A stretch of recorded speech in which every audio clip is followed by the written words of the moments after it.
welcome to Village in Motion. We think we've got a very interesting program for you here this morning. It's Afghanistan, and our guest is Jack Barringer. He's been with us before. Jack, welcome to the program. Thank you. Good to be here. We have a pretty large subject, and no way we can cover everything in half an hour. What you're going to see here after Jack and I talk for a few moments is a video. And then during the program, we'll be showing different shots and talking about strictly of the roughly 10 years that the Russians spent in Afghanistan. They spent millions of dollars there. They lost hundreds of troops. It was a total disaster for the whole thing, and we're going to try to cover part of that today. And Jack, anything to add to that as far as the background is concerned? Well, The history that of course, as you mentioned, there's been Russian involvement with Afghanistan, believe it or not, back since the 19th century. 19th century, yeah. And as you already mentioned, the USSR has spent, or had spent, billions of dollars trying to support the different regimes in Afghanistan. One point, which I don't think most of us remember, that was a monarchy at one time. Yeah, that's true. And finally that was overthrown. And then just a series of different type of governments, democratic, communistic, what have you, continued even to this day.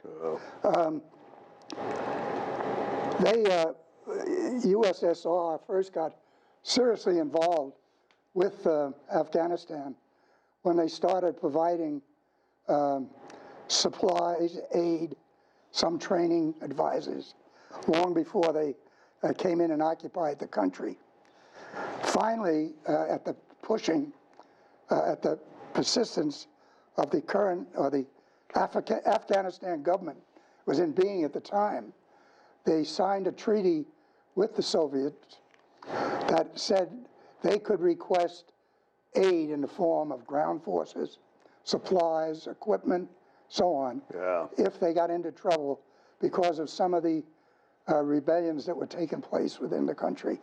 That took place that treaty was put in effect 1979. And that about is where it kicks off what we're going to talk about today. Yeah, that's great. Okay. Well, so you want to show the clip now? Yeah, just mention one quick thing. They get the clip. And that is that large parts of the country, roughly in the 1979 area, were in rebellion against what they call the PDPA, People's Democratic Party of Afghanistan. And that has started really upsetting the Afghanistan government. They started looking at help. And Jack, the Russians came in to help which side? Yeah, they came in to help the Afghan government side, they thought, not what we call the Mujahideen. Right, okay. Okay? Okay, if we can show a little clip here now, and then we'll get back on it.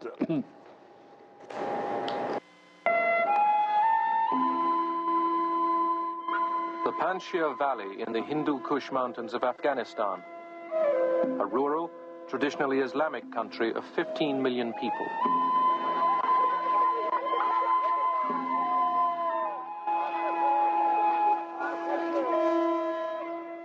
Foreign nations had tried to conquer it for centuries.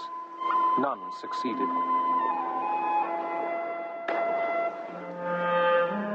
But civil war and years of Cold War conflict would bring the people of Afghanistan a terrible toll of death and destruction.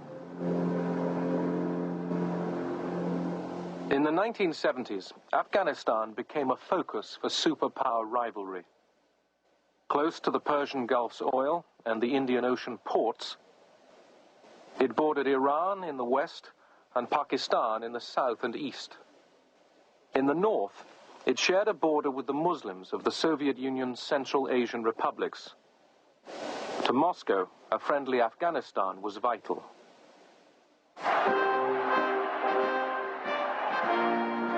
Kabul, Afghanistan, April 1978.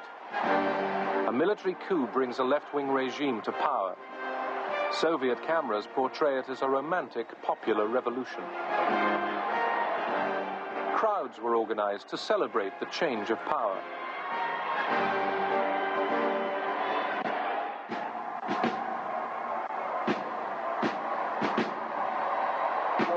Nur Mohammad Taraki, Afghanistan's new leader, looked to the Soviet Union for support. Moscow sent hundreds of Soviet advisors to advance socialism.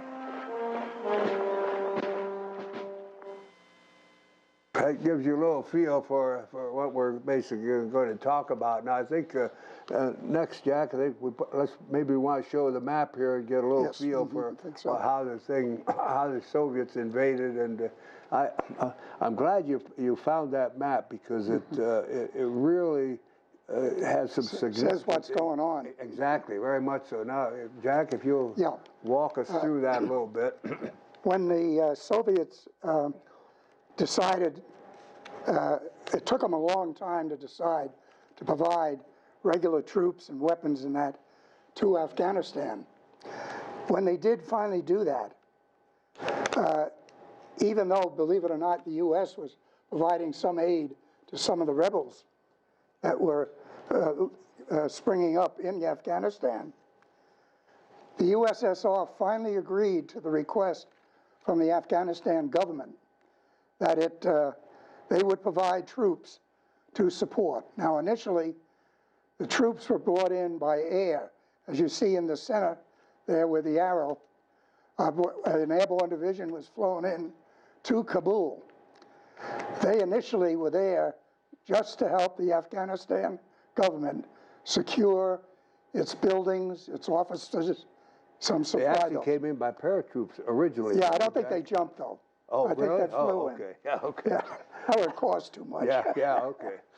Anyhow, they got in December of 1979. Shortly thereafter, a matter of a week or two, the Russians provided another large group of Russian soldiers.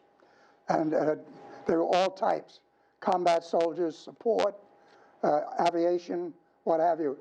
Eventually, by starting in December 27th, they brought in over 100,000 troops. Oh, boy. Now, as you can see here on the map, the Soviets spread out quite a bit. They had about four. That's that red line that you see going around the country, Jack. That's the way they entered Afghanistan. There were two ports of entry, one on the left of your screen, one on the right there, and that allowed them to spread out into the country. They didn't spread too far, though. As you notice, on each side of those red lines, there's a shaded area. Those are the areas that they actually occupied. The rest of it was not occupied by the Russians. Jack, I just found that extremely interesting. I'm not that much of an expert on warfare, but certainly I never saw anything like that in World War II, and I'm sure you didn't in Korea and otherwise. And they basically occupied that part of the country, and split their forces. Yeah, and they decided they just couldn't take all of it, I guess. No. Yeah. They couldn't. They couldn't cover it all. However, initially, because of their overwhelming superiority with artillery and air power, particularly in the form of gunship helicopters, they just devastated what rebellions were. Yeah. However, it's interesting, though, over 80% of the provinces in Afghanistan at this time, they had some rebel activity in the form of the Mujahideen. It was small, but it was starting to spread. Yeah. But initially, with their firepower, the Russians just practically wiped them out. Yeah. But actually, it was just by design. They would go and just wipe out total villages. That was the thought. They hoped to eventually be able to turn over a lot of this to the Afghan army.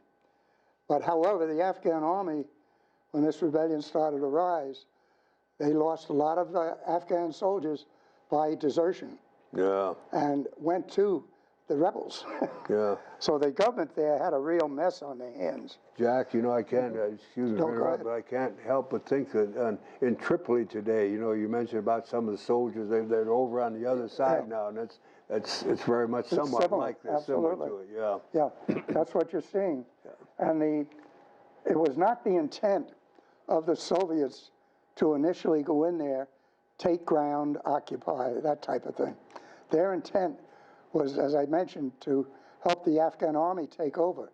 But they found themselves, because of the incompetence of the Afghan army, to get involved in mutinies, raids, just much more than they thought they would.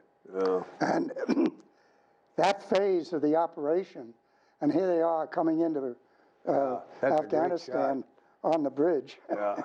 They go back that way too. Yeah. But this first phase of this operation was kind of where they occupied certain parts of the country, was completed in 1980. Now from there, they finally, having gotten drawn in to a lot of activities, started launching some counteroffensives against the Mujahideen, who were continually getting strength. Stronger, yeah. Stronger and stronger. And to a certain degree, they did get, the Mujahideen were getting assistance from not only the United States, but from other countries in the form of equipment, ammunition, and so on. Yeah.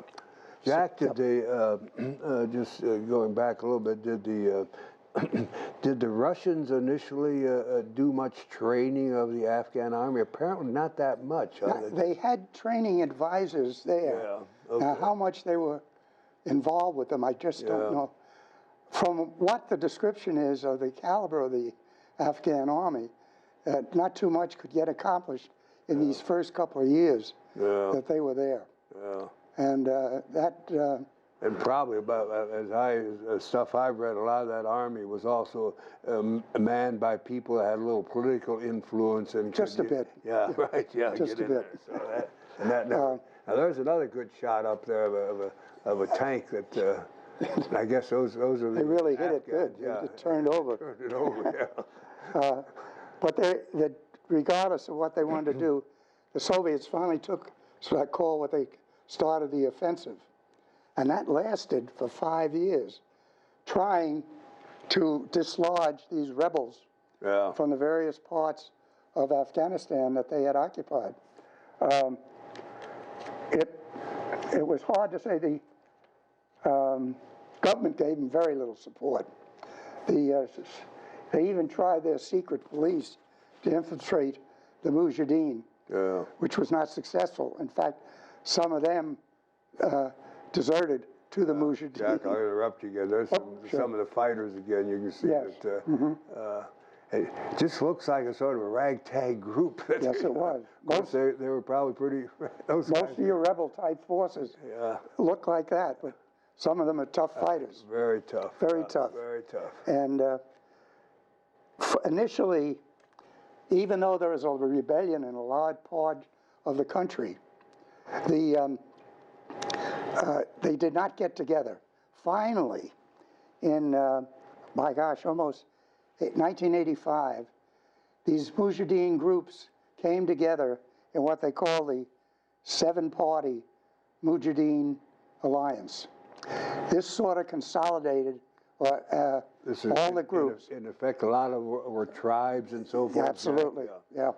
And they finally started getting some command structure, good communications, that type thing, and finally started taking on the Russians and the Afghan soldiers. Here's a few Afghan soldiers that are taking some shots at some of the Russians, I assume.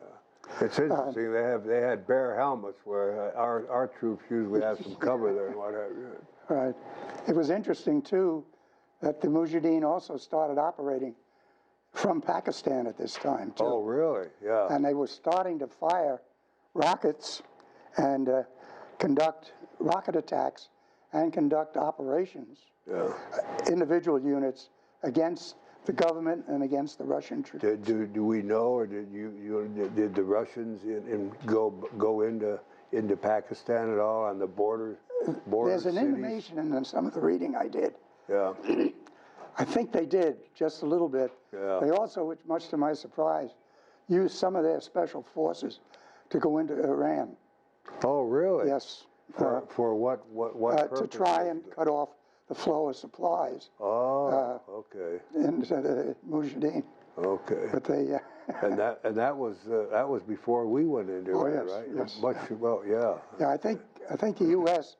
and their allies worked mostly from Pakistan, Yeah. feeding into the Mujahideen in Afghanistan. Yeah. So it was during. There's another. That's.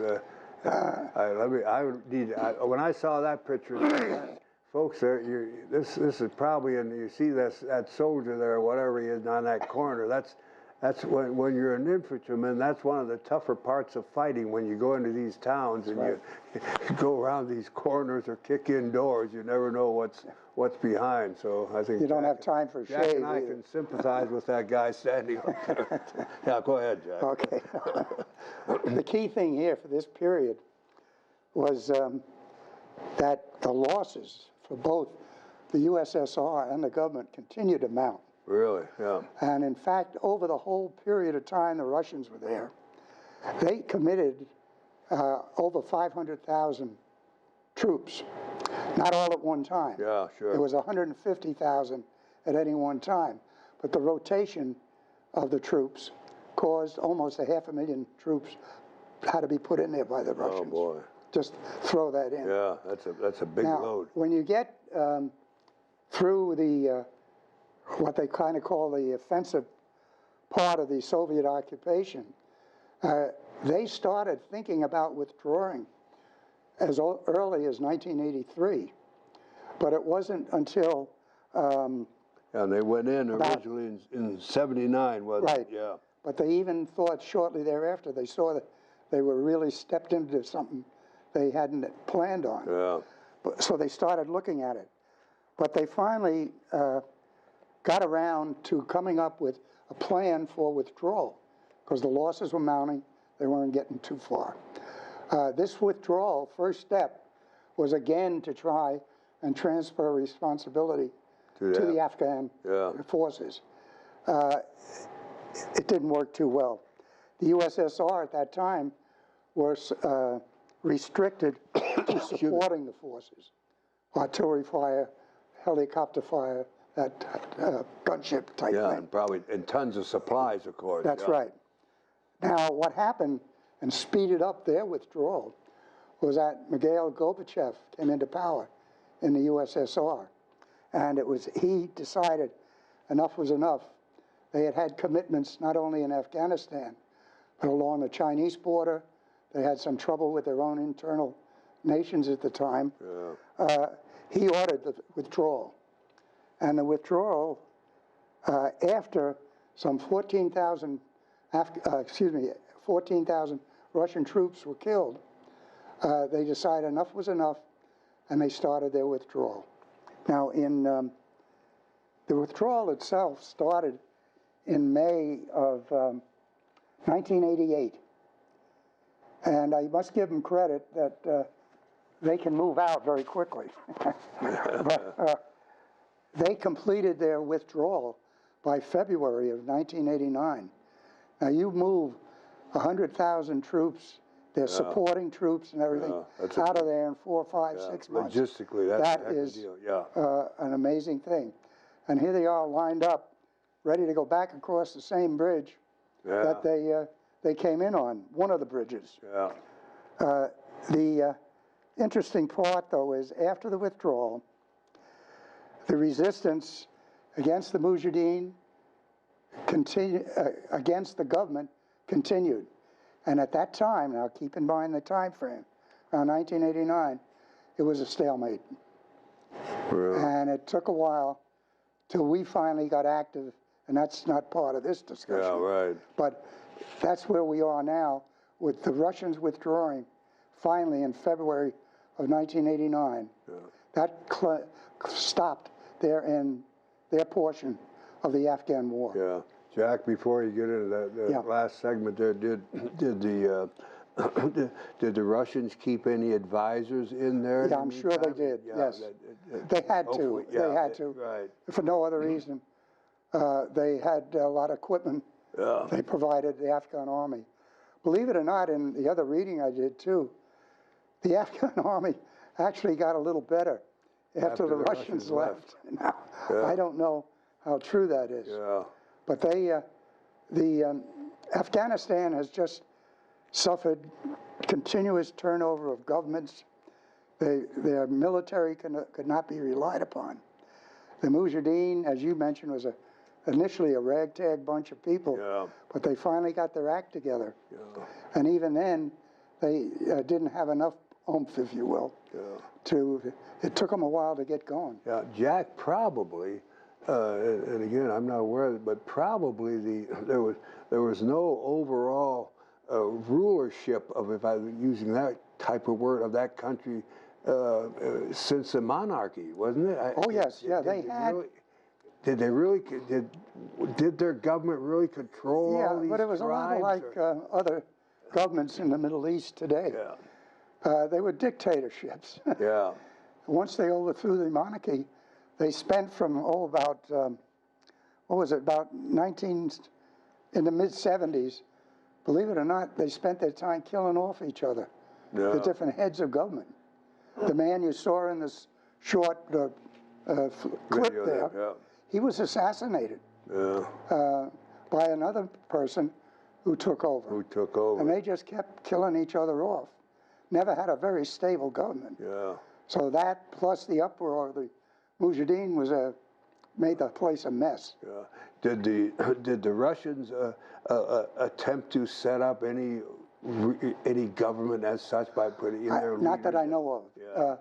They did bring in a lot of civilian advisors. In fact, I think there was some 30,000 civilian advisors that occupied different things. They either supported the Russians directly, or they helped the Afghan government. There was some of that, which I think it would be smart. It was a smart thing to do. They don't want to tie the military down running a civilian government. So the whole thing was a mess and didn't work. It's almost, when you think about ungovernable, I mean, it's just, I don't know how you do it, and certainly for... I refuse to comment upon anything after 1988. We'll let the audience draw their own conclusions here. We're not going to get into the political stuff. But Jack, go ahead. You were going to say something there. No, just quick. Some of the consequences as a result of this war. I was going to say, let's cover that. The international community, their response was absolutely, say the least, severe. There was an embargo in place upon Russia. Just backtrack, when you say their response, you said while they were still in there or after they left? Okay, Well, when they first went in, there was an uproar, but that continued. And in fact, I didn't think it was a very big deal. But President Carter, who was in office at the time, he pulled out our Olympic team from the Russian, when they had the Olympics. But a bigger thing was they imposed an embargo. And they also, if you want to call them the free nations, were very concerned that you had close to 100,000 combat forces, troops, very close to the oil fields and that of Iran, any place in the Middle East. And they were very worried about that. Didn't like that idea one bit. And it may have been one of the ideas the Russians had to kind of slide into that area. Well, the embargo had some effect. Yes. Yeah, but see, that I remember at the time, again, when I started reading this stuff, some of the things you gave me, that it brought back some memories. But I remember when we did the thing with the Olympics, and, you know, again, you're looking at, I'm not that conversant and all that, but I thought at the time, that really wasn't, why do that? We had our guys train, what good did that actually do? You know, but the embargo did. The embargo. Embargo where it hurts. Was a much smarter move, in my opinion. Yeah, sure. Well, I think and that hurt them at the time because Russia was now in a state of flux. With Gorbachev in there trying to tone down the Russian international relations and domestic problems. So he had his hands full, and they hit him with an embargo too. Yeah. That helped push him over the edge. Yeah, but in Russia itself, he really he was able. Gorbachev was able to survive all this. It actually made Yes, some he was. points. Made Yes, some he points was. actually. That, Now, he didn't last too long because Yeltsin got in, but that's another story. yeah, yeah. So, but the Russians don't have anyone over there now, obviously, do they? No, I don't think so. It wouldn't be anyway. I don't know how, unless the current government, Yeah. which is supposedly a democratic elected government of Karzai, has gotten some aid. I doubt it very much. Yeah. But that's something way beyond. Yeah, we're down to the last minute or so, Okay. Jack. But and apparently, when the Russians had all these civilian advisors in there, and everything I've read, I couldn't tell where that had any lasting impact as far as any factories set up or any commerce or that kind of thing. A couple of the Afghan governments tried to, for example, redistribute the land away from these warlords or those type of people, give them out to the farmers, which was a big political thing. Oh, yeah. Made Did the Russians push that? No. Well, I don't know. Yeah, okay. But it happened during these the communist governments that were there. They tried to redistribute this land. And how that did that made them go? feel good. Fine, they took the land, but I don't know if they. Some of them would continue to support these mujahideen. Yeah, sure. You take your money and you run. Yeah, exactly. But Jack, one of those earlier clips where we saw those mountains and that terrain, Right. and Beautiful. and yeah, it's beautiful stuff. But how in the world do you conquer a place like that unless you kill them all? Well, Yeah, and they tried that, I guess. come climb a mountain in Korea, you'll see what they're talking about. Yeah, that's right. Yeah, it would be. Okay, I think we're down here towards the end here. Okay. And Jack, thank you very, very much.